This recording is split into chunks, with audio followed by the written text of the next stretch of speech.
Government of India for her address. All our industry can do a lot of efforts, but until the policymakers are supporting and guiding us, our plans cannot turn into implementation. So, ladies and gentlemen, esteemed office bearers of the industry and leaders of the industry, and my colleagues from different ministries, I hope I am audible. Am I? Okay. So, at the outset, I would like to congratulate AIPMA and CPMA for organizing this conclave on the most relevant topic of plastic recycling and sustainability. Plastic, once hailed as a wonder material, has now become a victim of its own success.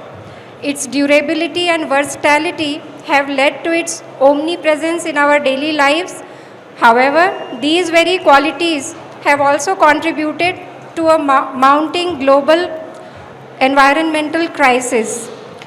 Each year, millions of tons of plastic waste ends up in our oceans, landfills, and natural ecosystems.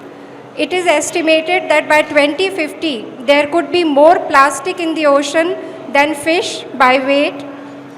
Microplastics have been found in the remotest corners of the world and even in the air that we breathe.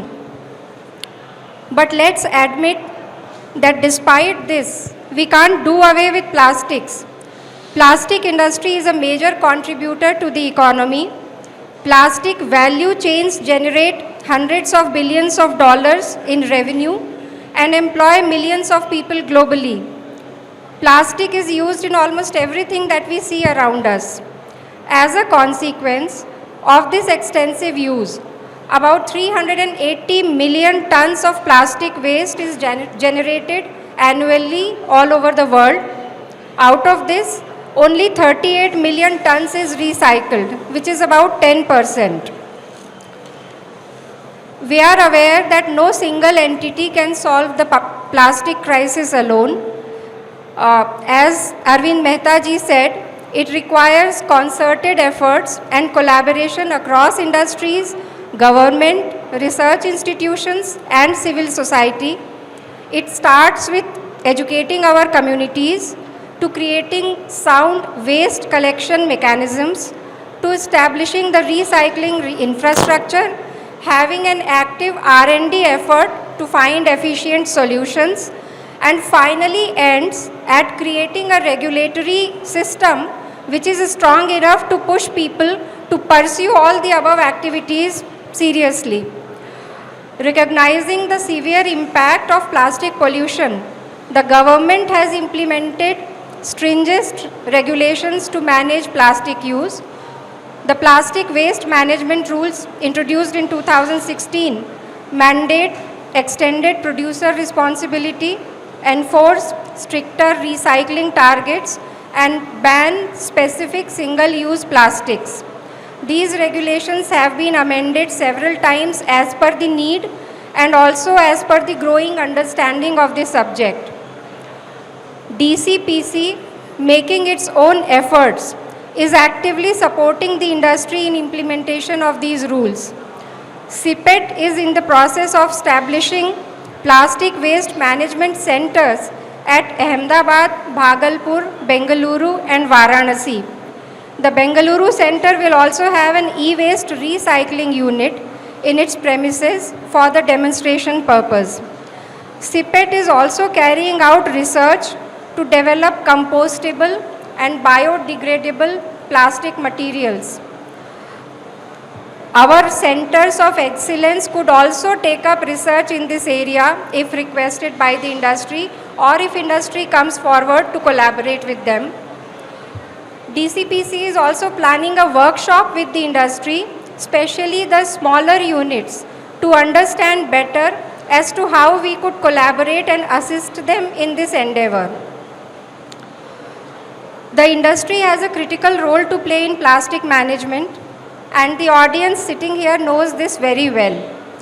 The transition to sustainable plastic use is not just about corporate social responsibility, but also about ensuring longevity and health of the businesses.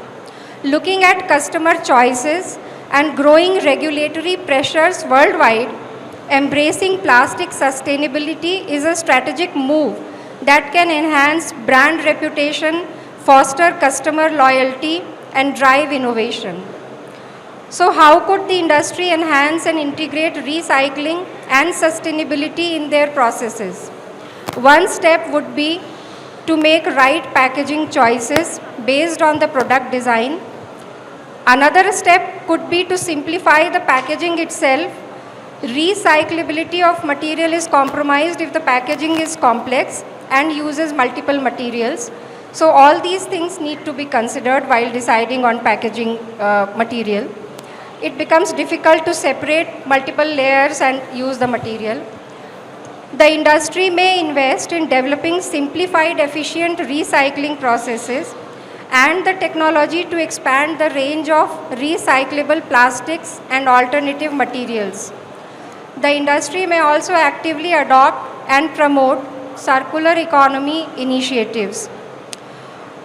Though consumption of plastics per capita is much lower in India than in countries like China and other European countries, it is expected that maximum growth in this respect will take place in India and the Southeast Asian countries in the next 20 to 25 years. The international community is pressing hard to put a cap on production of basic polymers, which India is resisting, as you all know, as it would affect the growth trajectory of our country. However, it is going to become more and more difficult to do so with time.